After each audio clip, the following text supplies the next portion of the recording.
6 participant की email आई हैं मेरे पास, तो ये सेंड हो चुकी हैं। काइंडली ईमेल चेक कर लें। इसको डाउनलोड करके डेस्कटॉप पे सेव कर लें।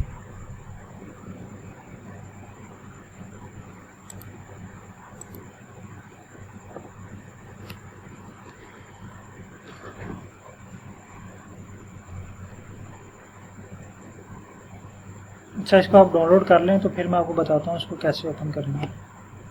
अच्छा, इसको डाउनलोड करें और फिर आपके पास जो प्रोजेक्ट है वो ओपन कर लें अपना प्रीमियम बैच का।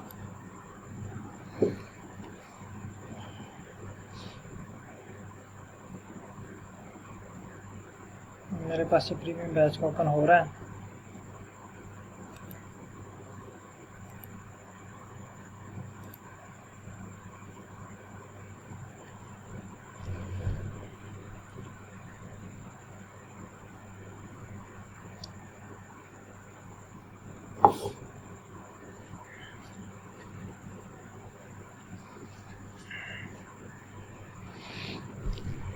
ये देखें, मेरे पास प्रीमियम बैच का जो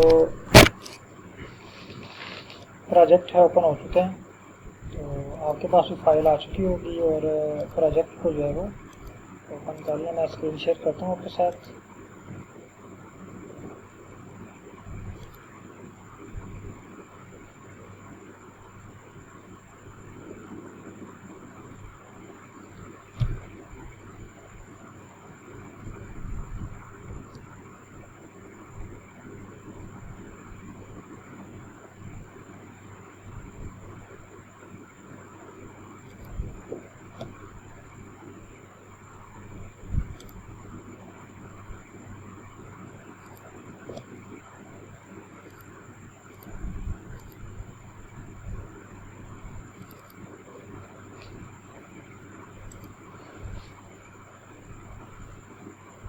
अच्छा, ये डॉक्टर राबिया साहिबा, काइंडली आप यहाँ पे आर पे चेक करें।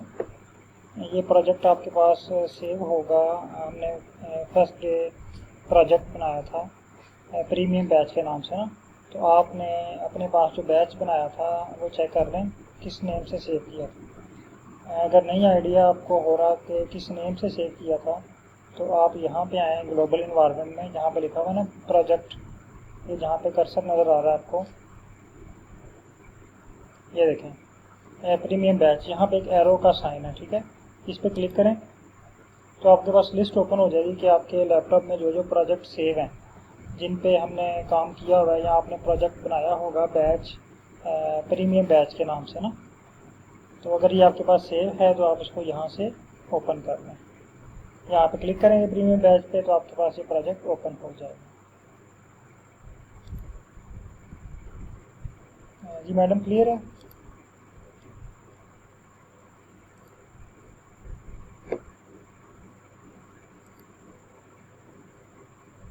अच्छा, अगला क्वेश्चन है टी टेस्ट वाली फाइल ओपन नहीं हो रही। ये आप लोग सब लोग डाउनलोड कर लें और सेव कर लें डेस्कटॉप पे और फिर डन करें या ओके करें कि सेव हो चुकी है। तो फिर हम स्टार्ट करते हैं। आज काफ़ी जो है वो देर हो चुकी है हमें चीज़ें एडजस्ट करते ही। तो चलें इंशाल्लाह हम स्टार्ट करते हैं इसको।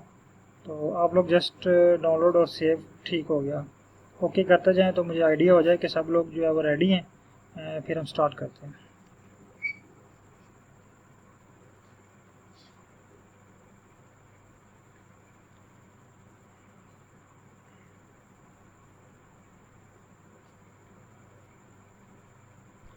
जी डॉक्टर राबिया, आपके पास प्रीमियम बैच ओपन हो चुके हैं?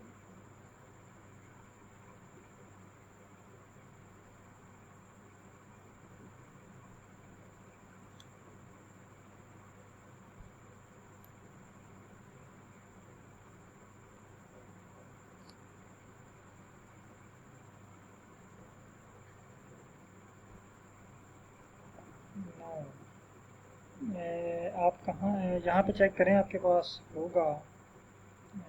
आप अपनी स्क्रीन यहाँ पे ना, ये देखें कॉर्नर में, ये जो ग्लोबल इन्वायरमेंट है स्क्रीन नंबर 3, यहाँ पे देखें, यहाँ पे क्लिक करें तो आपके पास प्रोजेक्ट की लिस्ट आएगी नीचे। ये लिस्ट आई है।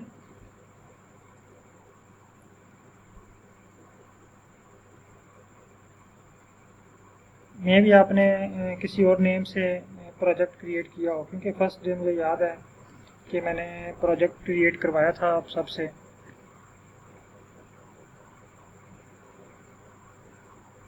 हाँ, ये लिस्ट में चेक करें, यहाँ पे प्रीमियम बैच होगा, या आपने जो नेम रखा होगा ना उसका, मैंने इसका नाम प्रीमियम बैच रखा था, आपने शायद अपनी मर्ज़ी से कोई नाम इसका रखा होगा, वो ओपन कर लें बस, जिस पे आप काम कर रहे हैं रेगुलर। ठीक हो गया।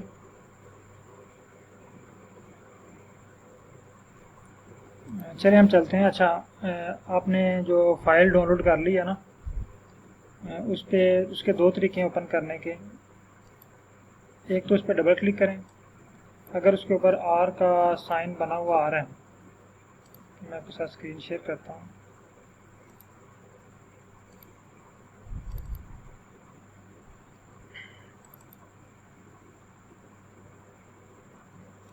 लोकेशन पे चले जाएं जहाँ पे आपके पास जो फाइल है मैंने सेंड की है आर वाली, टी टेस्ट वाली, वो सेव है। ये देखें मेरे पास ये टी टेस्ट वाली फ़ाइल है। ठीक है, इस तरह अगर आर आपके पास आ रहा है लिखा हुआ, या इस तरह का मोनोग्राम आपके पास बना हुआ आ रहा है, तो इट्स मीन कि आपके पास फाइल जो है वो ओके फॉर्म में है। आपने क्या करना है, जस्ट इस पर डबल क्लिक करनी है। इस पर डबल क्लिक करें तो ये आर में ऑटोमेटिकली ओपन हो जाएगी। ये देखें मेरे पास आर में ऑटोमेटिकली ओपन हो गई है।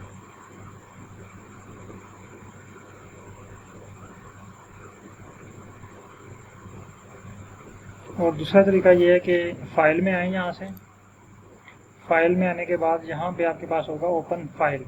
ठीक है, यहाँ से भी आप उसकी लोकेशन फाइंड करके इसको ओपन कर सकते हैं। तो काइंडली इसको ओपन कर लें और फिर हम आगे चलते हैं।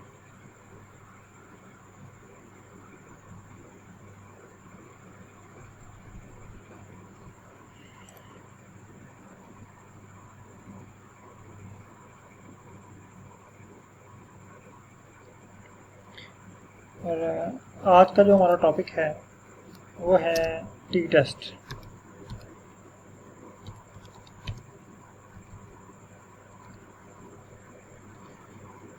टी टेस्ट क्या होता है? एक्चुअली दो ग्रुप्स को कंपेयर करने के लिए हम यूज़ करते हैं। अगर दो से ज़्यादा ग्रुप हों तो फिर हम अनोवा यूज़ करते हैं या कोई और एनालिसिस करते हैं। लेकिन अगर टू ग्रुप्स की हमने जो है वो वेरिएशंस या उसका एनालिसिस करना है, ठीक है, कोई कंपेयर करना है, तो हम उसको टी टेस्ट उस पर अप्लाई करते हैं। अब आज का जो टॉपिक है हमारा टी टेस्ट है, तो पहला क्वेश्चन ये आना चाहिए हमारे जहन में कि टी टेस्ट, बल्कि ऐसा कहते हैं दोबारा आ जाएं अपने सुपरवाइज़र के रूम में। आप वहाँ पे बैठे हुए हैं और आपके सुपरवाइज़र आपसे कहते हैं कि लैब में जाएं और ये कुछ सैंपल है इसकी सीक्वेंसिंग करके लाएं। अब तो जिन लोगों को पता है कि सीक्वेंसिंग किस इंस्ट्रूमेंट से होगी, किस तरह होगी, कौन कौन से स्टेप होंगे इसमें, वो तो जाएंगे लैब में और वो चीज़ें मशीनरी ऑन करेंगे और सीक्वेंसिंग का काम स्टार्ट कर देंगे। जिन लोगों को नहीं आइडिया सीक्वेंसिंग किस मशीनरी पे होगी, इसके लिए कौन कौन से हमें केमिकल रिक्वायर्ड हैं, कौन सा सैंपल होना चाहिए, तो उनके लिए प्रॉब्लम होगी, वो सुपरवाइज़र से क्वेश्चन पूछना शुरू कर देंगे। तो सेम इसी तरह फ़र्ज़ करें कि आपके हाथ में एक्सेल की फ़ाइल है और आप अपने सुपरवाइज़र के पास बैठे हुए हैं और वो आपसे कहते हैं कि जाएं जी इसकी आप ना इस पर टी टेस्ट लगा के लाएं। आर प्रोग्रामिंग में आपने इस पर टी टेस्ट लगाना है। तो सबसे पहला क्वेश्चन जो आपके जहन में आना चाहिए कि टी टेस्ट के लिए कौन सी मशीनरी यूज़ होगी। टी टेस्ट के लिए कौन सी मशीनरी यूज़ होगी। तो यहाँ पे जो टी टेस्ट के लिए मशीनरी यूज़ हो रही है, देखें कुछ मशीनरी, कुछ सैंपल, कुछ एनालिसिस ऐसे होते हैं उनमें एक से ज़्यादा मशीनरी यूज़ हो रही होती है। मसलन अगर हमने एलिमेंटल एनालिसिस करना है, जिंक की कंसंट्रेशन फाइंड करनी है, तो क्या हम ऐसे ही वो सैंपल जो हमारे पास है उसको ले जाएंगे, सीड्स हैं, लीफ है, तो उसको मशीन में लगाएंगे और हमें आयरन की कंसंट्रेशन फाइंड करके दे देगा? ऐसा तो नहीं होता ना। पहले हम क्या करते हैं, उसको पाउडर फॉर्म में कन्वर्ट करते हैं, उसको फिर सोल्यूशन बनाते हैं, फिर उसकी डाइजेशन करते हैं। डिफरेंट स्टेप्स होते हैं और हर स्टेप में डिफरेंट इंस्ट्रूमेंट यूज़ होते हैं। इवन कि अगर आपने माइक्रोस्कोप भी करनी है तो उसमें भी डिफरेंट इंस्ट्रूमेंट यूज़ होते हैं। स्लाइड यूज़ होती है, स्लाइड कवर यूज़ होता है, फिर कटर यूज़ होता है, काफ़ी सारी चीज़ें इसमें इन्वॉल्व होती हैं। तो इसी तरह कुछ एनालिसिस आर में ऐसे होते हैं जिनमें एक से ज़्यादा चीज़ें इस्तेमाल होती हैं। ठीक है, जैसे ggplot को हम 3-4 दिन से यूज़ कर रहे हैं, तो पहला पैकेज इसमें यूज़ हो रहा है वो ggplot2 है। अब हमें पता चल गया कि हमें टी टेस्ट के लिए 4 जो है ना वो पैकेज चाहिए। Number 1 ggplot2, number 2 coplot, number 3 dplayer और नंबर 4 grid extra। जैसे हम सुपरवाइजर से कहते हैं ये एनालिसिस करना, वो कहते हैं जी एक लिस्ट बनाएं, आपको कौन से केमिकल चाहिए, कौन से इंस्ट्रूमेंट चाहिए, ठीक है, फिर उसके मुताबिक आप इस पर काम करें ना। तो इसी तरह आर में भी इसी तरह चीज़ें हैं। यही समझें कि आप बॉटनी की लैब में काम कर रहे हैं और आपसे कहा गया कि टी टेस्ट निकालना है, तो उसके लिए आपने एनालिसिस के लिए आपको कौन सी मशीनरी चाहिए। तो हमें 4 मशीनरी चाहिए, ggplot, coplot, dplayer और grid extra। अब हमने ये जाके अपनी लैब में फाइंड करनी है कि ये चीज़ें हमारी लैब में हैं या हमें मंगवानी पड़ेंगी। ठीक है, तो हमारे पास लैब कहाँ पे है, स्क्रीन नंबर 4 पे। स्क्रीन नंबर 4 पे आते हैं, यहाँ पे देखें हमारे पास लैब है जहाँ पे पैकेजेस हैं। यहाँ पे लिखें ggplot, देखें ggplot लिखें, सब लोग यहाँ पे लिखें ggplot। ggplot लिखेंगे तो आपके पास यहाँ पे ggplot2 आ चुका है। इट्स मीन कि ये वाला इंस्ट्रूमेंट हमारे लैब में मौजूद है। हम क्या करेंगे, इसका बटन जो है वो ऑन कर देंगे, इसको टर्न ऑन कर देंगे।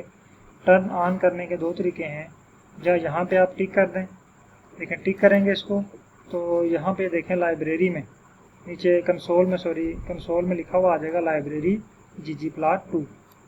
या फिर आप क्या करें, इसको लाइब्रेरी कर सकते हैं, यहाँ से कोड भी लिखा हुआ ऊपर, इसको लाइब्रेरी करें और कोड को रन करें। ये देखें, देखिए टी टेस्ट। अच्छा, ये जो है लाइब्रेरी हो चुकी है। अब हम चाहते हैं कि दूसरा पैकेज चेक करें, दूसरी मशीनरी चेक करें। ये ना हो कि एक मशीन हमारे पास हो और हम आधा एनालिसिस करके बैठ जाएं। ठीक है, अब दूसरा है coplot, इसको चेक करते हैं। coplot, अब ये देखें coplot जो है ना ये मेरे पास नहीं है, आप चेक करें आपके पास है।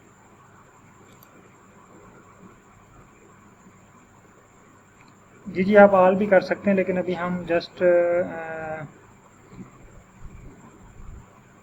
ट्रेनिंग में, तो हमें step by step her cheese perform करनी पड़ेगी, तो ये सीखनी पड़ेगी। अगर हम ऑल कर लें तो हो सकता है कि हम बहुत सारी चीज़ें मिस कर जाएं। तो बेस्ट वे है कि आप मैनुअली ये भी इसको करें, तो जब आप थोड़ा एक्सपर्ट हो जाएंगे तो फिर आप जो है इसको ऑल भी कर सकते हैं। ठीक हो गया, क्योंकि हमारे पास कुछ पार्टिसिपेंट ऐसे हैं जो बिल्कुल अननोन हैं, जिनको जो बेसिक लेवल से चल रहे हैं ना, तो एक्सपर्ट लोग भी हैं। तो आप जो एक्सपर्ट लोग हैं वो आप ये ऑल इंस्टॉल कर सकते हैं, ठीक है, लेकिन जो बेसिक पे हैं उनको भी ये चीज़ें प्रैक्टिस की ज़रूरत है, सीखनी है उन्होंने। तो इसलिए ये बाई मैनुअली हर चीज़ जो है वो स्टेप बाय स्टेप आपको करवा रहा हूँ।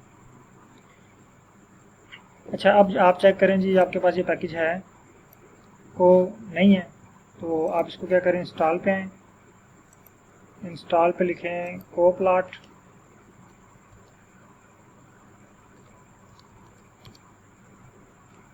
coplot पे इसको इंस्टॉल करें।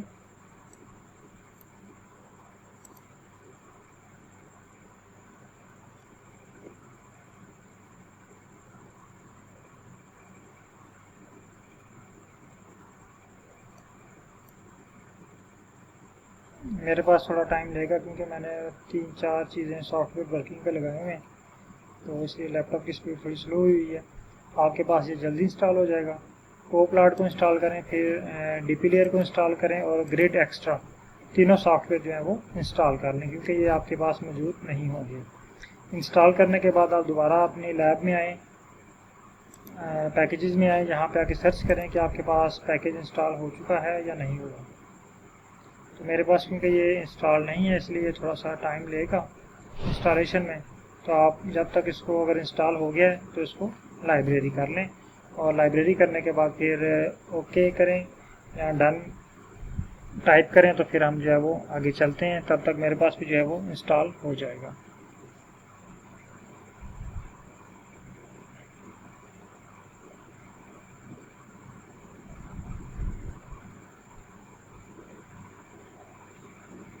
अच्छा, आज हमें दो चीज़ें सीखनी है। एक तो हम सीखेंगे कि कोड को रीड कैसे करना। देखें, तीन चीज़ें हैं बेसिक आर की: कोड की राइटिंग, रीडिंग और एडिटिंग। उसको आप राइट कैसे करते हो, रीड कैसे करते हो और एडिट कैसे करते हो। देखें, कोड आपको हर तरह की गूगल से मिल जाते हैं। बेशुमार कोड पड़े हुए हैं, टी टेस्ट के लिए भी पड़े हुए हैं, हर एनालिसिस के लिए कोड जो है डिफरेंट वेबसाइट्स के ऊपर। इवन के आर की अपनी जो वेबसाइट्स हैं, जैसे आर क्रैन रेपोजिटरी है, उसके बाद गिटहब है, और आर के अपने ट्यूटोरियल हैं। हर जगह पे आपको बेशुमार कोड्स मिल जाते हैं। लेकिन असल चीज़ है कि हम जब वो कोड्स लेके एनालिसिस करते हैं तो वो कोड रन ही नहीं होते हैं, और अगर रन हो जाएं तो वो जो डाटा सेट उन्होंने दिया हुआ उसके मुताबिक ही वो काम करते हैं। जो हमने उसको डाटा सेट देना है उसके मुताबिक वो काम नहीं करते। तो उसके लिए हमें क्या करना पड़ेगा फिर? कोड को राइट करना, रीड करना और एडिट करना भी हमें आना चाहिए। तो राइटिंग के लिए हमने 3-4 दिन प्रैक्टिस की। हम जो है वो ggplot2 को राइट करते रहे, लिखते रहे। आज की जो हमारी प्रैक्टिस होगी इसमें हम कोड को पढ़ना सीखेंगे, कोड को रीड करना सीखेंगे कि हम इसके साथ बात क्या कर रहे हैं। देखें, यहाँ पे मैंने मुख्तलिफ साइन यूज़ किए हैं। ये जब तक पैकेज इंस्टॉल होता है तो मैं आपको ये थोड़ा सा क्लियर कर दूँ। अच्छा, यहाँ पे देखें, ये मैंने एक साइन यूज़ किया, ठीक है। इसका मतलब क्या है? उसके बाद ये डॉलर साइन मैंने यूज़ किया यहाँ पे, इसका मतलब क्या है? और ये स्क्वायर ब्रैकेट यूज़ किया है, इसका मतलब क्या है? ये डबल इक्वल का साइन यूज़ किया है और इसका मतलब क्या है? ये स्ट्रिंग यूज़ किए हैं, इसका मतलब क्या है? तो अगर ये आपको कोड पढ़ना आ गया तो समझें कि आप कहीं से भी गूगल से कॉपी करके कोड को अपनी फाइल का एनालिसिस परफॉर्म कर सकते हैं। तो अगर हम इस कोड को पढ़ें तो हम इस कोड में हम क्या कह रहे हैं इसको। ये कोड हमारा एक्चुअली इतना है, यहाँ पे हमने इसका नया नाम रखा है, नया आर्गूमेंट बना रहे हैं ना। तो ये जब तक मेरे पास ये देखें अभी ये वर्किंग में है, ये रेड डॉट शो कर रहा है, इट्स मीन कि ये वर्क कर रहा है अभी। तो आपके पास क्योंकि सिर्फ आर ही चल रहा है तो इसलिए उसने जो है वो जल्दी इसको इंस्टॉल कर दिया। तो मेरे पास वो 3-4 सॉफ्टवेयर चल रहे हैं साथ इकट्ठे, जिसकी वजह से ये इशू क्रिएट कर रहा है। तो थोड़ा सा टाइम लगेगा तो इंस्टॉल हो जाएगा, जब तक हम जो है कोड को थोड़ा सा पढ़ना सीख लेते हैं। अच्छा, पहला स्टेप है, देखें ना, जिस तरह हमने किसी एलिमेंट का एनालिसिस करना है, या सिंपल हम कह रहे थे बार बार के जिंक या आयरन की कंसंट्रेशन फाइंड करनी है, तो उसके डिफरेंट स्टेप होते हैं ना। जब हम उसका प्रोसीजर देखते हैं, प्रोटोकॉल देखते हैं, तो डिफरेंट स्टेप में वो काम होता है। फर्स्ट स्टेप में आपने क्या करना है? सैंपल कलेक्ट करना है। सेकंड स्टेप में आपने उसको पाउडर में कन्वर्ट करना है। थर्ड उसकी डाइजेशन करनी है। इसी तरह डिफरेंट स्टेप्स हैं उसके। इस तरह हर जो एनालिसिस आप परफॉर्म करते हैं लैब में, वो स्टेप बाय स्टेप होता है, ठीक है। तो यहाँ पे भी आर में भी जितने भी आप काम करेंगे वो स्टेप बाय स्टेप होंगे। तो पहला स्टेप जो है वो टी टेस्ट के लिए कि subset the data for the 2 species you want to compare. देखिए, हमने पहले बात की कि 2 ग्रुप को हम कंपेयर करते हैं। तो 2 स्पीशीज़ को हम चूज़ करेंगे। मसलन हमारे पास जो डाटा सेट है उसमें 3 स्पीशीज़ हैं, ये मैं आपको दिखाता हूँ।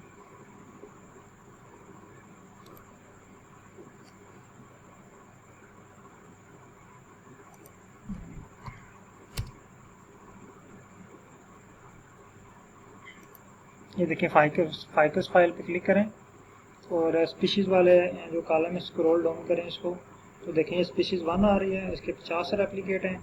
उसके बाद स्पीशीज़ 2 है और स्पीशीज़ 3 है। तो हम 2 ग्रुप्स के दरमियान, ये 2 ग्रुप हैं, ठीक है, बल्कि 3 ग्रुप हैं हमारे पास यहाँ पे। तो हम 2 ग्रुप के दरमियान जो है वो किसी भी ट्रेड को कंपेयर कर सकते हैं। किसी भी जो है वो वेरिएबल को कंपेयर कर सकते हैं। मतलब पेटल विड्थ को कंपेयर कर सकते हैं, हम पेटल लेंथ की बेस पे कंपेयर कर सकते हैं, सेपल विड्थ की बेस पे कंपेयर कर सकते हैं। यानी किसी भी ट्रेड की बेस के ऊपर हम इन 2 ग्रुप्स को कंपेयर कर सकते हैं। दूसरा, हम 1 और 2 को कंपेयर कर सकते हैं, 1 और 3 को कंपेयर कर सकते हैं, 3 और 2 को कंपेयर कर सकते हैं। तो यहाँ पे हम 1 और 2 को कंपेयर करने की प्रैक्टिस करेंगे। अच्छा, ये एक पैकेज मेरे पास इंस्टॉल हो चुका है और बाकी भी मैं साथ साथ ट्राई करता हूँ। अच्छा, पहला काम हमने क्या करना है कि सबसेट बनाना है, यानी हमने डिफ़ाइन करना है। देखें, इस डाटा सेट में से, ये मैंने आपको दिखाया ना, काफ़ी सारा डाटा है। इसमें से हमने जो चीज़ें कंपेयर करने के लिए यूज़ करनी है उनको एक्सट्रैक्ट करना है। यानी हमने एक और फाइल क्रिएट करनी है यहाँ पे जिसमें हमारी मर्ज़ी का डाटा हो, ठीक है। ये हम बनाएंगे तो आपको आइडिया हो जाएगा। अच्छा, इस कोड को आप रन करें। ये कोड का मतलब पहले आपने थोड़ा सा समझ लिया, मैं उसको दोबारा रीड करके बता देता हूँ आपको कि ये कोड है इतना हमारा, ठीक है। ये वाला ये कोड क्या कह रहा है कि मेरे पास एक फाइकस की फ़ाइल है और फाइकस की फ़ाइल में एक कॉलम है जिसका नाम है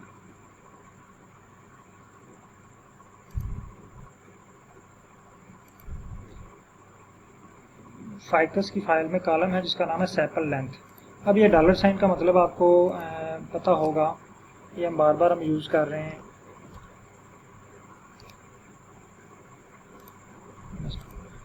अगर हम डॉलर साइन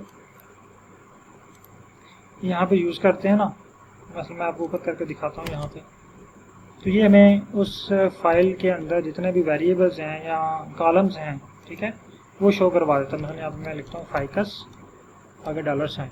ये देखिए इसने मुझे एक लिस्ट दे दी है। इस लिस्ट में से मैंने कोई भी कॉलम चूज़ कर लेना ना।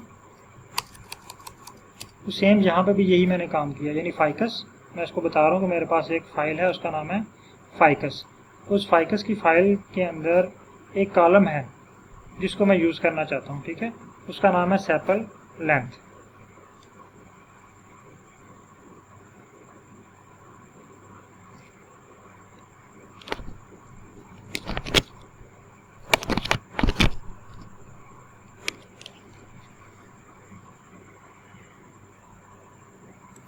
अच्छा, हम बात कर रहे थे कि हमारे पास जो है वो एक फ़ाइल है जिसका नाम है फाइकस और उसके अंदर एक कॉलम है जिसका नाम है सैपल लेंथ, ठीक है। अब ये देखें, ये ब्रैकेट हैं, स्क्वायर ब्रैकेट, ये कल भी हमने यूज़ की थी ना। कल हमने यूज़ की थी ऐसे, मैं यहाँ पे आपको दोबारा बता देता हूँ, -5 की थी हमने, ठीक है।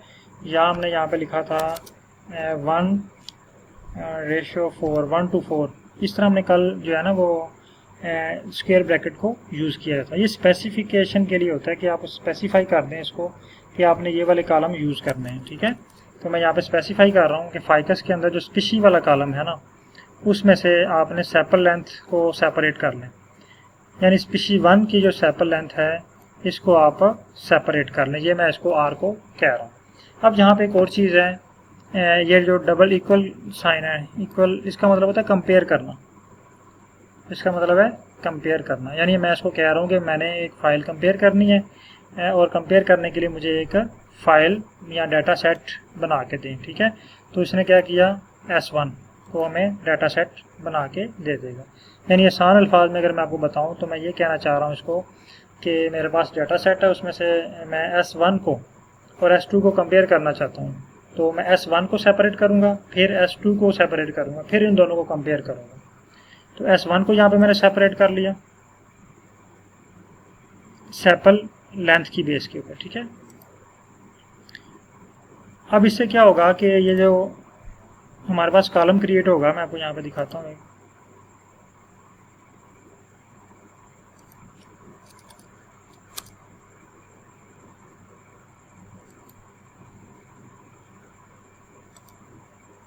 ये देखें, अच्छा यहाँ पे S1 का जो सैपल लेंथ है ना, सिर्फ सैपल लेंथ वाला कॉलम ही S1 के साथ सेपरेट होगा, बाकी S2, S3 बाकी सारी चीज़ें इग्नोर हो जाएंगी। जैसे -5 हमने किया था ना, तो -5 में क्या हुआ कि बाकी चीज़ें शामिल होगी और कॉलम नंबर 5 जो है वो इग्नोर हो गया। तो यहाँ पे ये देखें, हमने इसको बता रहे हैं कि हम स्पीशीज़ को कंपेयर करना चाहते हैं सैपल लेंथ के साथ, लिहाजा हमें S1 को सेपरेट कर दो। इसी तरह सेम यही कोड है, इसमें S2 को हमने सेपरेट किया है, तो इसको आप S3 भी कर सकते हैं। अगर आपके पास और स्पीशीज़ हैं तो और स्पीशीज़ भी आप यहाँ पे कर सकते हैं। तो दोनों कोड को रन करते हैं, आप भी दोनों कोड को रन करें।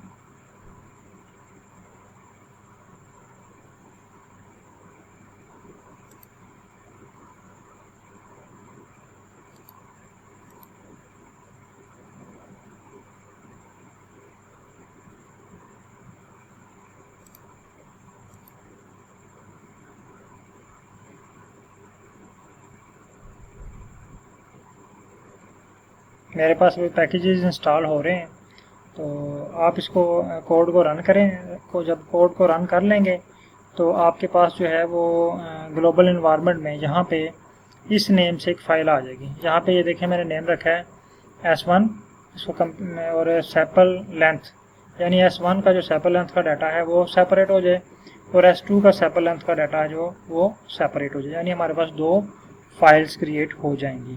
तो आप यहाँ पे 2 फाइल्स क्रिएट करें, आपके पास ग्लोबल एनवायरनमेंट में 2 न्यू फाइल जो है वो क्रिएट होके शो हो जाएंगी।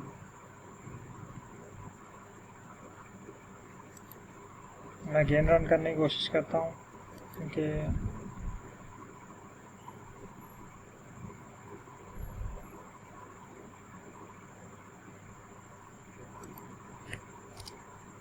वो भी कोड रन नहीं कर रहा क्योंकि वो अभी वर्किंग में है, वो पैकेज को इंस्टॉल करने की कोशिश कर रहा है। तो इसलिए मैं थोड़ा सा वेट करता हूँ, आप लोग जब तक इसको जो है वो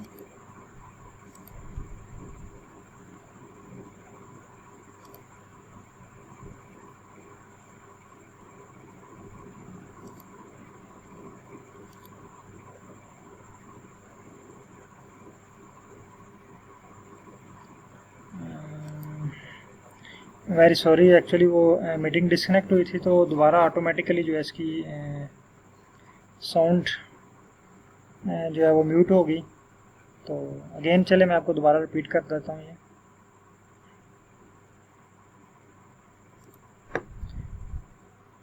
अच्छा, जहाँ पे मैं आपको क्लियर कर रहा था कि जो फर्स्ट स्टेप है हमारे पास वो था, हमने एक नया डाटा सेट क्रिएट करना है और इस फाइल को हमने रीड करना सीखना है कि इसको रीड कैसे करना है। अच्छा, ये जो साइन होता है ना ये वाला, इसका मतलब होता है कि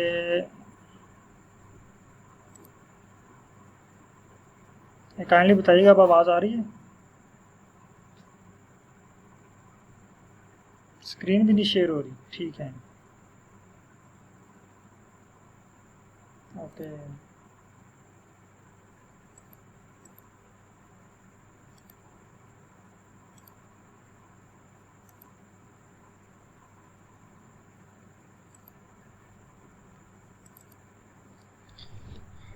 वेरी सॉरी, मैं काफ़ी आगे निकल गया था। एक्चुअली वो स्क्रीन जब एक दफ़ा डिस्कनेक्ट होता है तो वो ऑटो स्क्रीन भी गायब हो जाती है और जो है स्पीकर भी, माइक भी जो है ना वो म्यूट हो जाता है।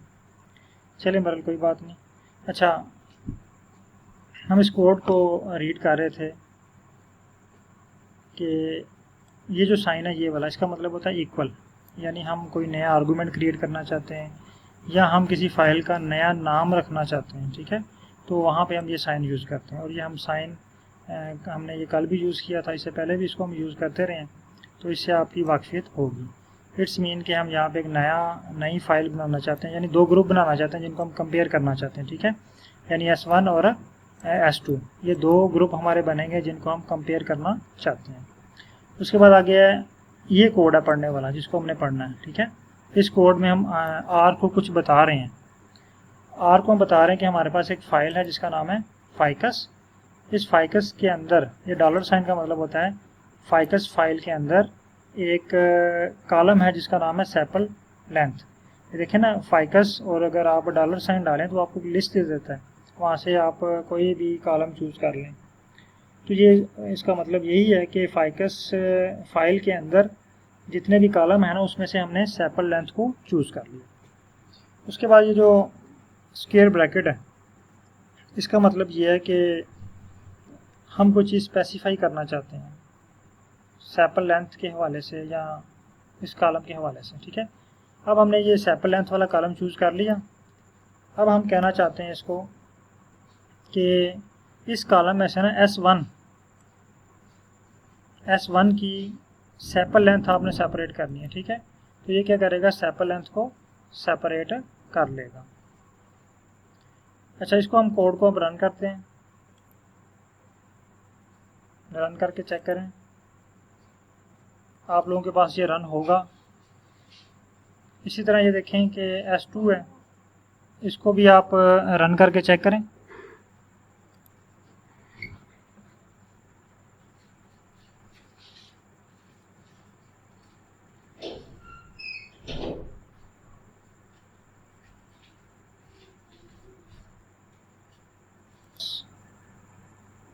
दो फाइलें जो हैं नई ग्लोबल इन्वायरमेंट में आपके पास क्रिएट हो गई हैं।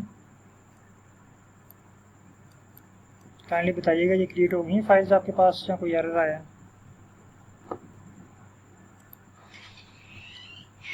सबके पास क्रिएट हो गई हैं फाइल्स?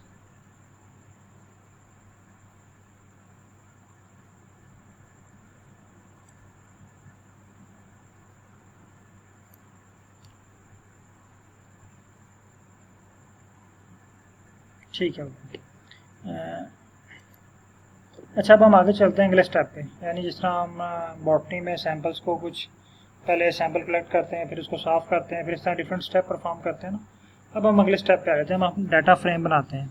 अब देखिए दोनों फाइलें अलग अलग हैं, अब हमें इनको कंबाइन करना है। ये दोनों फाइलें, यानी पहले हमारे पास थी फाइकस की फाइल, इसमें सेम थी दोनों चीज़ें, लेकिन हमने उसमें से अपनी मतलब की चीज़ें निकाली हैं और उनके दो ग्रुप बना दिए। अब उन दोनों ग्रुप को अगेन हमने कंबाइन करना और एक नई फाइल बनानी है, ठीक है। उसके लिए हम जो पैकेज यूज़ करते हैं, जो फंक्शन यूज़ करते हैं, उसका नाम है डाटा फ्रेम, यानी ये हमें हमारे डाटे को कंबाइन करके एक नया डाटा फ्रेम बना के देगा, ठीक है। और इसके लिए हमने इसका नाम रख दिया DF। आप इसका कोई और नाम भी रख सकते हैं, आप इसका DF की जगह पे कोई और नाम भी इसका यूज़ कर सकते हैं, ठीक है। तो ये स्पीशीज़ का कॉलम है और इसमें रेप्लिकेट्स हैं, ठीक है। ये 50 रेप्लिकेट हैं हर स्पीशीज़ के, और इनको मैं C का मतलब है कंबाइन, REP का मतलब है रेप्लिकेट को मैं कंबाइन करना चाहता हूँ किसके, S1 और S2 के।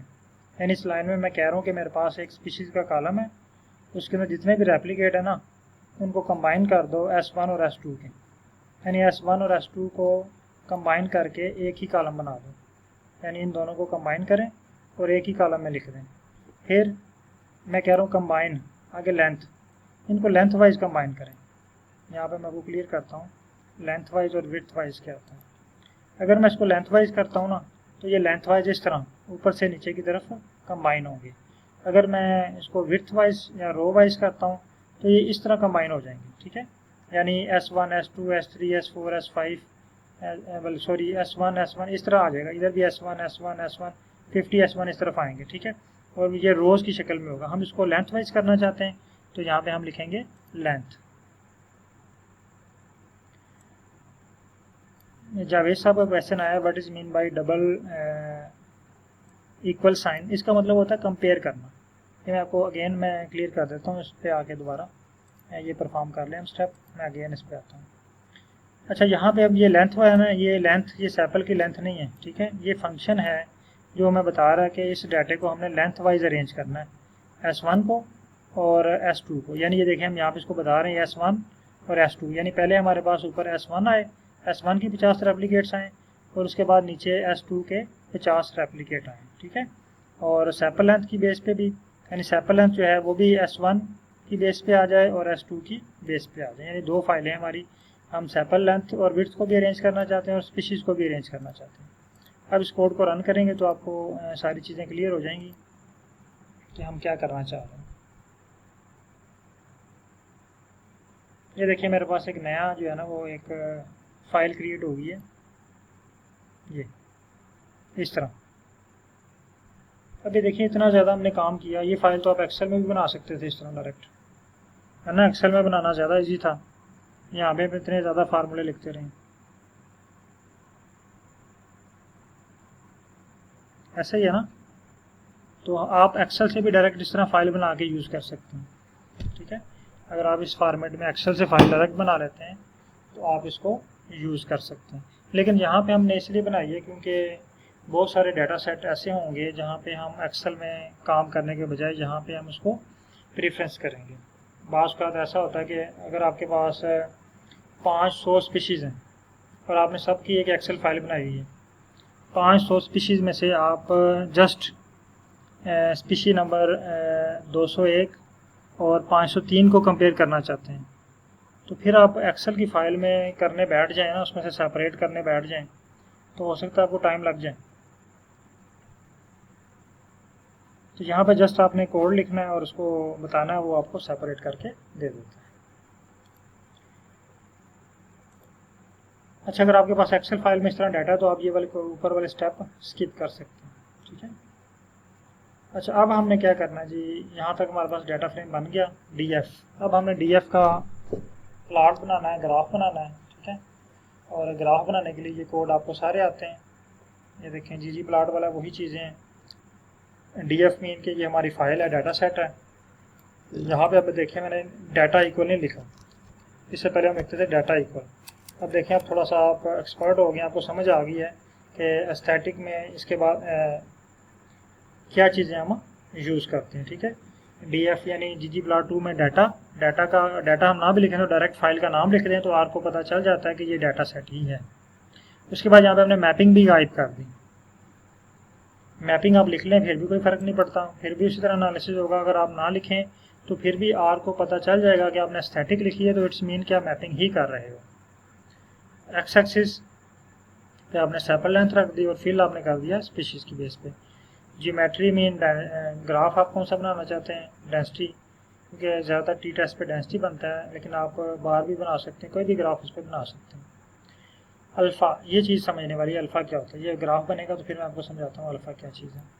अच्छा, उसके बाद लेबल, ये भी आपको पता चल गया लेबल कैसे करने, थीम भी चेंज करना आपको आता है। उसके बाद यहाँ पे ये क्या, scale fill manual. Scale fill manual mean कि हम इसको कलर भी कर सकते हैं मैनुअली। यानी एक तो हमने इसको कह दिया कि फिल बाय स्पीशीज़ वो अपनी मर्ज़ी से करके दे देगा, लेकिन अगर आपके सुपरवाइज़र कहते हैं कि इसने तो हमें गलत करके दे दिया, आप ऐसा करें कि रेड के बजाय ना आप ग्रीन यूज़ कर लें, तो आप ग्रीन यूज़ कर सकते हैं। वो कहते हैं येलो कर लें, आप येलो यूज़ कर सकते हैं, ठीक है। अपनी मर्ज़ी से यहाँ पे कलरिंग भी चेंज कर सकते हैं। अब यहाँ पे देखें कोड हमारा यहाँ तक है, ये वाला कोड है, ठीक है। मैं अगर इसको रन करूँ तो हमारा प्लॉट बन जाएगा।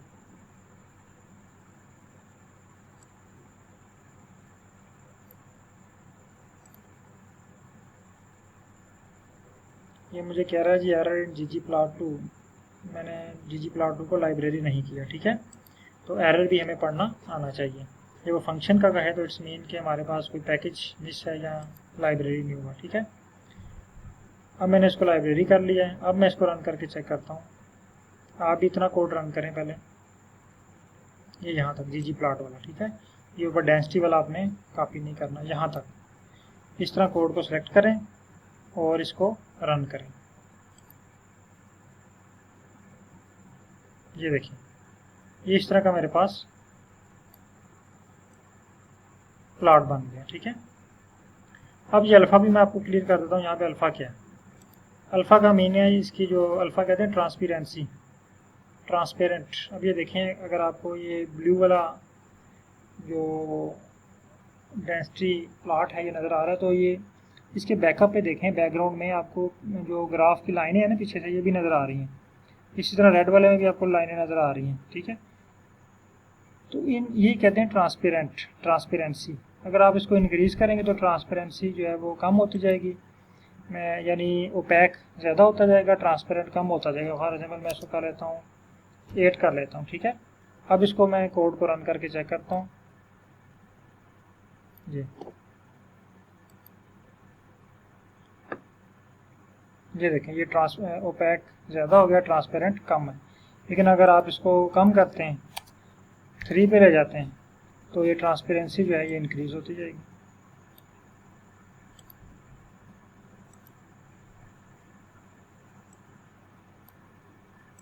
ये देखें, अब ज़्यादा ट्रांसपेरेंट हो गया, ठीक है। अच्छा, अब हम क्या करना चाहते हैं कि अभी मज़ीद इस पर काम करना। यहाँ तक तो आपका जो है ना वो एनालिसिस हो गया है। उसने आपको जो है वो टी टेस्ट लगा के उसका रिज़ल्ट आपको ग्राफ की शक्ल में दे दिया। अगर आप चाहते हैं कि इसका छोटा सा टेबल भी इसके साथ हो जाए ग्राफ के साथ, यानी प्रोफेशनल लेवल का ग्राफ बनाना चाहते हैं ताकि आप इसको पब्लिकेशन के लिए यूज़ कर सकें, पब्लिकेशन रेडी प्लॉट इसे कहते हैं। यानी आप चाहते हैं यहाँ पे छोटा सा एक प्लॉट बन जाए जो हमें इसकी मीन वगैरह और इसको स्टैंडर्ड डेविएशन वगैरह वो हमें कंपेयर करके दें, तो वो भी आप कर सकते हैं। उसके लिए हमें क्या करना है जी, यहाँ पे आ जाए, ये कोड आ गया। अगला स्टेप है adding summary statistic as a text annotation, यानी एनोटेशन करनी है। एनोटेशन मीन कि हम इसमें कोई टेबल ऐड करना चाहते हैं, एडिशन करना चाहते हैं, इसकी एडिटिंग करना चाहते हैं। तो ये भी कोड मैंने इसलिए लिखा है क्योंकि यहाँ पे भी हमारे लिए कुछ चीज़ें सीखने के लिए थी, और अदरवाइज़ आप यहाँ पे डायरेक्ट भी यूज़ कर सकते हैं। लेकिन यहाँ पे जस्ट ये पाइप ऑपरेटर सिखाने के लिए आपको ये मैंने कोड यहाँ पे राइट किया। तो पाइप ऑपरेटर क्या होता है, ये जो नज़र आ रहा है आपको, ये परसेंटेज ग्रेटर दैन या लेस दैन का साइन है, इक्वल परसेंटेज, इसको कहते हैं पाइप ऑपरेटर। मैं यहाँ पे नोट कर देता हूँ, पाइप ऑपरेटर। ये पाइप ऑपरेटर क्या होता है, पाइप ऑपरेटर मीन के जिस तरह केमिस्ट्री में होता है ना कि एक रिएक्शन का जो प्रोडक्ट बनता है या अगर हम कंप्यूटर की ज़ुबान में कहें कि एक इनपुट की जो आउटपुट होती है, केमिस्ट्री की ज़ुबान में, ठीक है, केमिस्ट्री की ज़ुबान में बात करते हैं, वो ज़्यादा क्लियर होगा। यानी एक रिएक्शन है, उसमें रिएक्टेंट हैं और प्रोडक्ट है, रिएक्टेंट्स मिलके प्रोडक्ट बनाते हैं। अब सेकंड रिएक्शन शुरू हो रहा है। जो फर्स्ट रिएक्शन के प्रोडक्ट थे ना, वो सेकंड रिएक्शन में रिएक्टेंट के तौर पे काम कर रहे हैं। अब सेकंड रिएक्शन के जो प्रोडक्ट बने हैं वो थर्ड रिएक्शन में रिएक्टेंट के तौर पे काम कर रहे हैं। एक सीरीज बन जाती है ना, यानी फर्स्ट रिएक्शन के जो प्रोडक्ट है वो सेकंड रिएक्शन में रिएक्टेंट के तौर पे काम कर रहे हैं, सेकंड के जो प्रोडक्ट है वो थर्ड में रिएक्टेंट के तौर पे काम कर रहे हैं। पाइप ऑपरेटर का भी यही काम होता है। यहाँ पे ये देखें समरी स्टैट क्या करेगी, हमें इस डाटा की समरी दे देगा, इसका मीन क्या है, मीडियन क्या है, स्टैंडर्ड डेविएशन क्या है, यानी समरी निकाल के दे देगा। अब इसके जो रिजल्ट्स आएंगे ना, इसकी जो आउटपुट होगी उसको यूज़ करेगा ग्रुप वाई। ग्रुप वाई क्या करेगा, मीन्स की बेस के ऊपर उसके ग्रुप बना देगा, यानी इसके रिजल्ट्स को यूज़ कर रहा है ग्रुप वाई, और ग्रुप वाई के जो रिजल्ट्स आएंगे उसको यूज़ करेगा मीन, मीडियन और स्टैंडर्ड डेविएशंस। ये बात क्लियर हुई है कि नहीं?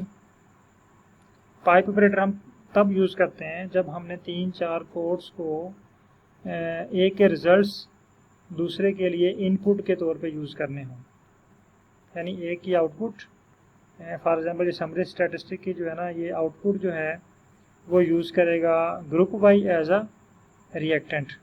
इसकी जो प्रोडक्ट है, इसके जो प्रोडक्ट्स बनेंगे उसको समरीज यूज़ करेंगी एज अ रिएक्टेंट। ये पॉइंट क्लियर है पाइप ऑपरेटर का?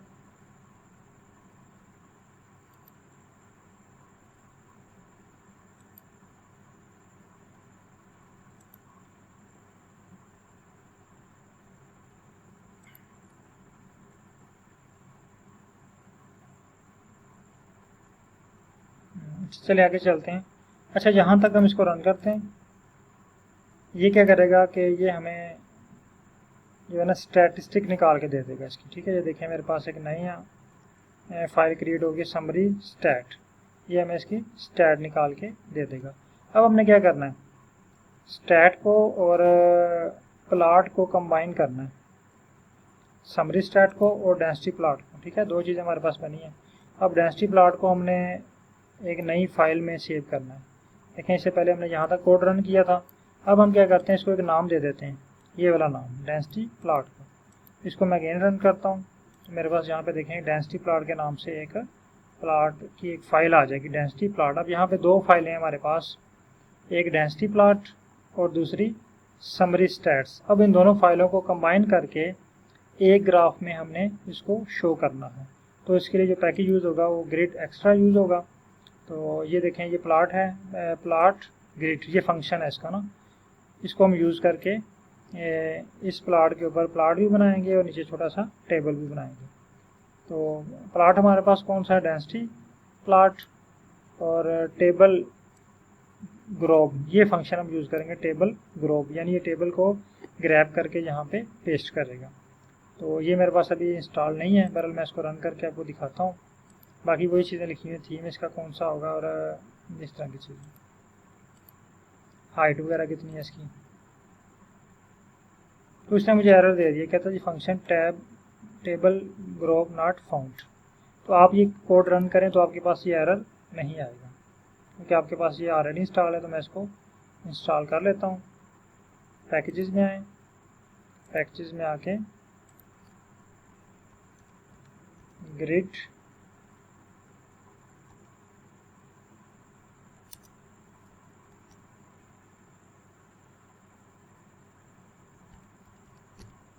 एक्स्ट्रा और इसको इंस्टॉल। आपके पास काइंडली ये इंस्टॉल होगा तो आपको ये एरर नहीं आ रहा होगा, आपके पास प्लॉट बन चुका होगा।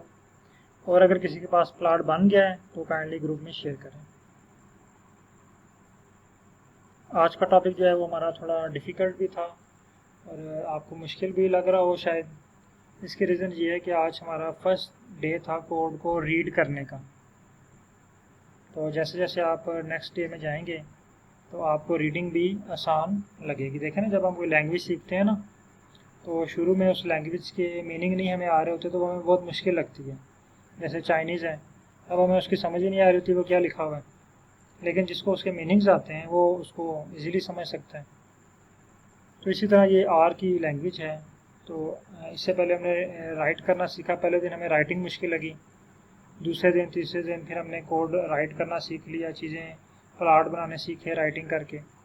तो आज हमने क्या किया कि कोड को रीड करना सीखा। रीड करने का आज पहला दिन था हमारा। तो अगर आपको 30% भी रीडिंग की समझ आ गई है तो समझें कि आपको जो है ना वो आज का लेक्चर आपके लिए बहुत ही कारआमद है, मुफीद है। क्योंकि कल भी हमने रीडिंग पे काम करना है, फिर नेक्स्ट रीडिंग। तो 3-4 दिन हम जब रीडिंग पे काम करेंगे तो रीडिंग के साथ साथ एनालिसिस भी करेंगे, ठीक है। तो रीडिंग से क्या होगा कि आपको समझ आ जाएगी कि यहाँ पे हम आर से क्या कहना चाह रहे हैं और आर हमें क्या बता रहा है, क्या एरर बता रहा है, ठीक है। तो एक जावेद साहब ने शेयर किया है ग्राफिक। हाँ जी, ये बन चुका है और तलहा साहब ने भी बना लिया है।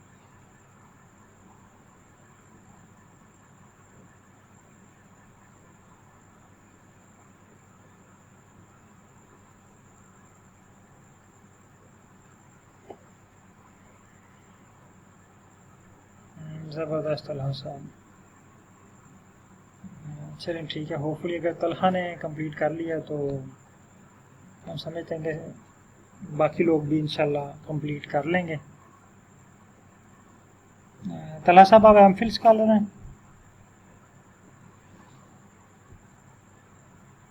तलहा साहब आप एमफिल हैं पीआईडी हैं? एमफिल स्कॉलर हैं, पीआईडी स्कॉलर हैं?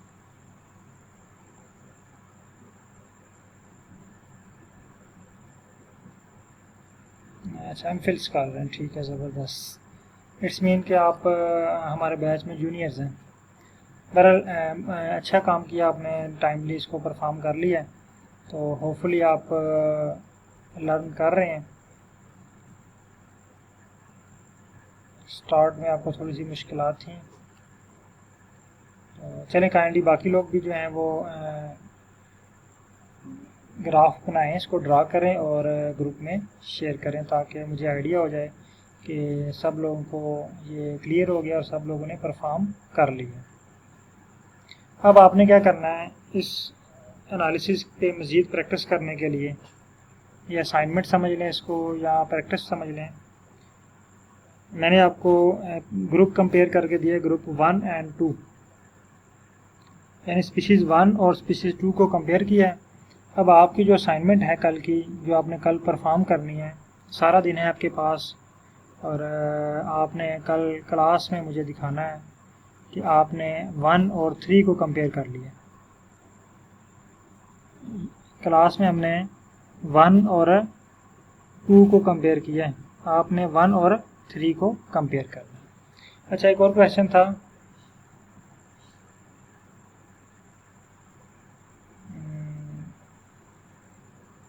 यस मैडम, मुझे पता है ये आपके वो सुपरविज़न में, तो शुरू में इनको थोड़ी सी मुश्किलात थी, लेकिन अब माशाल्लाह जो है ये काफ़ी एक्टिव हो चुके हैं। तो हमसे पहले और तेज़ ग्राफ बना के शेयर कर रहे हैं। तो होपफुली कि इंशाल्लाह एट द एंड ये एक्सपर्ट होंगे डाटा एनालिसिस में।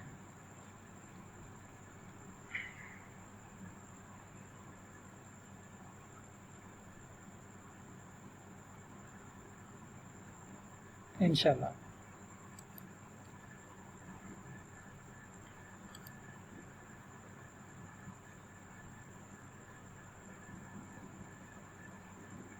अच्छा, यहाँ पे एक और क्वेश्चन था, ये डबल जो है ना, डबल इक्वल साइन, ये हमने क्यों यूज़ किया, ठीक है।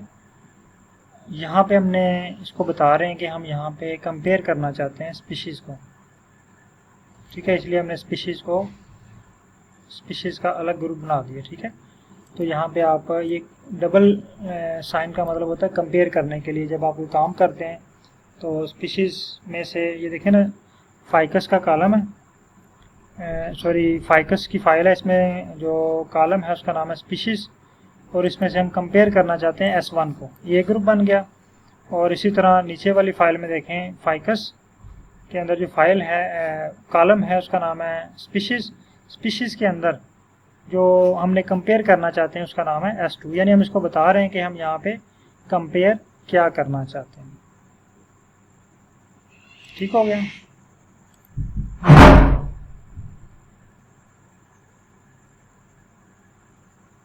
चलिए ठीक है सर, बहुत शुक्रिया। आप इस पर प्रैक्टिस कीजिएगा और वीडियो जो रिकॉर्ड है मैं आपको शेयर कर देता हूँ। तो इंशाल्लाह कल दोबारा नए लेक्चर के साथ प्रैक्टिस के लिए मीटिंग ज्वाइन करेंगे। तो तब तक के लिए अल्लाह हाफिज़।